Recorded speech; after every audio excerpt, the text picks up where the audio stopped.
Word problems on 4 operations. 4 operations कौन से हैं? एडिशन, सब्ट्रैक्शन, मल्टीप्लिकेशन और डिवीजन को हम कहते हैं 4 ऑपरेशंस या अरिथमेटिक ऑपरेशंस। आज हम 4 ऑपरेशन से रिलेटेड कुछ वर्ड प्रॉब्लम्स को सॉल्व करेंगे। पहला प्रॉब्लम देखते हैं। Ali bought 4 books and a notebook at a total cost of 807 rupees. If the cost of the notebook was 195 rupees, about how much did he pay for one book? Ali bought 4 books and a notebook. Ali ने 4 books और एक notebook खरीदी है at a total cost of 807 rupees. If the cost यानी कीमत of the notebook was 195 rupees, notebook की कीमत हमें दी गई है 195 rupees. About how much did he पे फॉर वन बुक, तो हमने देखना है कि वो एक बुक के लिए कितने पैसे पे करेगा।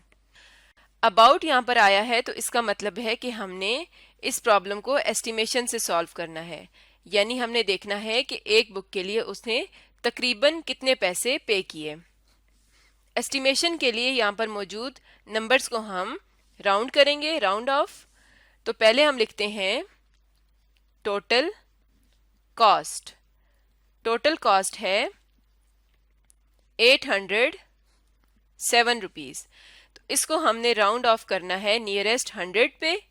जब नियरेस्ट 100 पे करते हैं तो इसकी टेंस प्लेस वाला डिजिट देखते हैं, ये 5 से छोटा है तो हम इसकी 100 प्लेस वाले डिजिट को एज इट इज़ लिखेंगे और उसके बाद 2 ज़ीरोज़ लगा देंगे। तो 807 को हमने राउंड डाउन किया है और ये आया है 800। उसके बाद हमने देखना है हमें और क्या गिवन है, कॉस्ट ऑफ नोटबुक।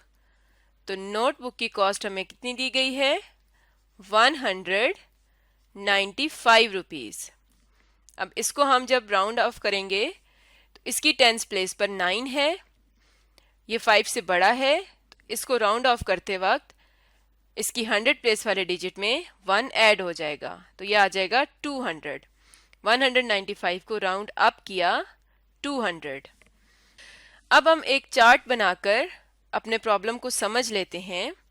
अली ने 4 बुक्स और एक नोटबुक ली है, यानी टोटल उसने 5 आइटम्स लिए हैं। तो हम क्या करेंगे, यहाँ पर 5 खाने बनाएंगे, 1 2 3 4 और 5। ये जो 4 खाने हैं ये शो करेंगे 4 बुक्स को और ये वाला खाना शो करेगा 1 नोटबुक को। तो 4 बुक्स की प्राइस हम निकालेंगे और वहाँ से एक बुक की कीमत निकलेगी और एक नोटबुक की कीमत है जो हमने राउंड ऑफ करके वैल्यूज़ निकाली हैं हम वो लिखेंगे। तो 200 है और 4 बुक्स और 1 नोटबुक की जो टोटल प्राइस है वो है 800। तो हमने क्या करना है, अगर ये सारी चीज़ 800 है तो उसमें से हम जब नोटबुक वाली कीमत को निकाल देंगे तो पीछे क्या रह जाएगा, 4 बुक्स की प्राइस। तो हमने क्या करना है, यहाँ पर 800 में से माइनस करेंगे 200 रुपीज़ को, तो ये क्या आ जाएगा 600।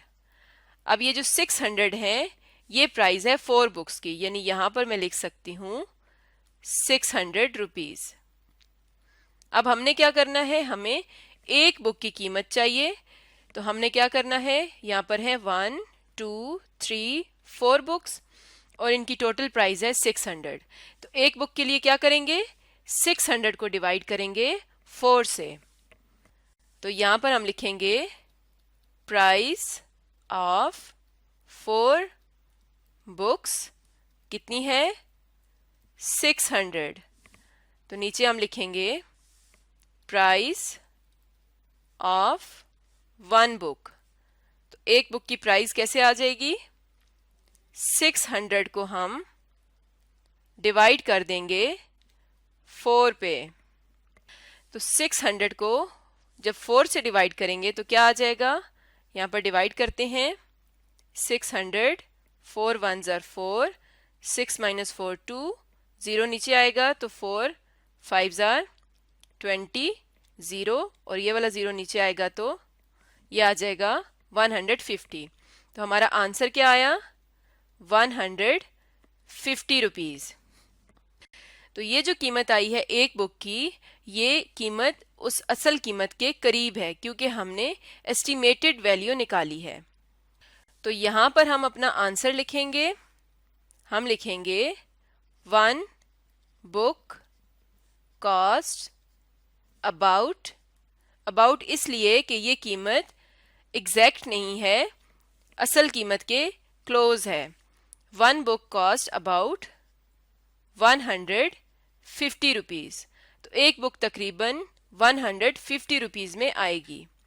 तो इस तरह से हम एस्टिमेशन की मदद से वर्ड प्रॉब्लम्स को सॉल्व करते हैं। एक और प्रॉब्लम देखते हैं। अगला प्रॉब्लम है Sara bought 198 candies from a shop. She added 44 more, then she divided them equally between 31 children. About how many candies will each child get. इस प्रॉब्लम को समझते हैं। सारा बॉट 198 कैंडीज। सारा ने एक शॉप से 198 कैंडीज खरीदी। शी एडेड 44 मोर, और उनमें उसने 44 मजीद ऐड कर दी यानी जमा कर दी। Then she divided them equally between 31 children. फिर उसने उन कैंडीज को 31 चिल्ड्रन में इक्वली डिवाइड कर दिया यानी तकसीम कर दिया। About how many candies will each child gate. तो हर बच्चे के पास तकरीबन कितनी कैंडीज आएंगी हमने ये बताना है। तो यहाँ पर भी अबाउट है, हमने इस प्रॉब्लम को एस्टिमेशन की मदद से सॉल्व करना है। तो पहले हम क्या करेंगे? नंबर ऑफ कैंडीज कितनी है?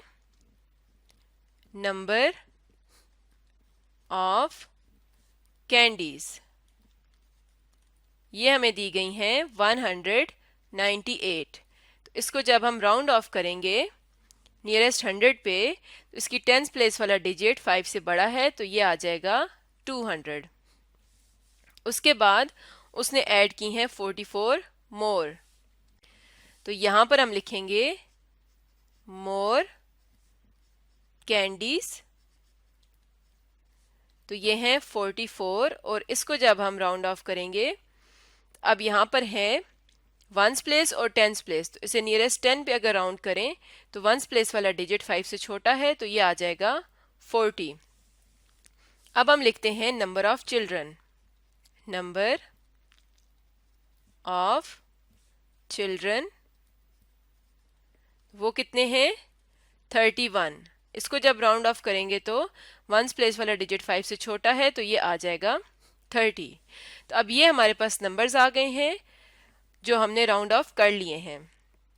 तो सारा के पास पहले तकरीबन 200 कैंडीज थी, फिर उसने तकरीबन उनमें 40 और ऐड कर दी और उन्हें ऑलमोस्ट 30 स्टूडेंट्स में डिवाइड किया। तो इसका मतलब है कि पहले हम लिखेंगे total candies. Total candies total कितनी होंगी? 200 प्लस 40, तो ये बराबर आएगा 240 के। अब 240 को हमने डिवाइड करना है 30 से, क्योंकि हमने देखना है कि जब वो 240 कैंडीज 30 स्टूडेंट्स में डिवाइड होंगी तो हर बच्चे को कितनी कैंडीज मिलेंगी। तो हम लिखेंगे 240 डिवाइडेड बाय 30।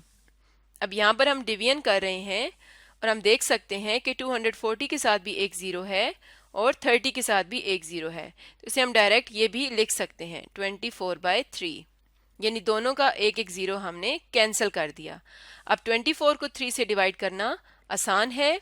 जब 24 को 3 से डिवाइड करते हैं तो क्या आता है? 8 आ जाता है। तो यही हमारा आंसर है। तो हम लिखेंगे each child will get about 8 candies. हर बच्चे के पास तकरीबन 8 कैंडीज आएंगी। इस तरह से हमने एस्टिमेशन की मदद से इस वर्ड प्रॉब्लम को सॉल्व कर लिया। तो आज हमने पढ़ा वर्ड प्रॉब्लम्स ऑन 4 ऑपरेशंस।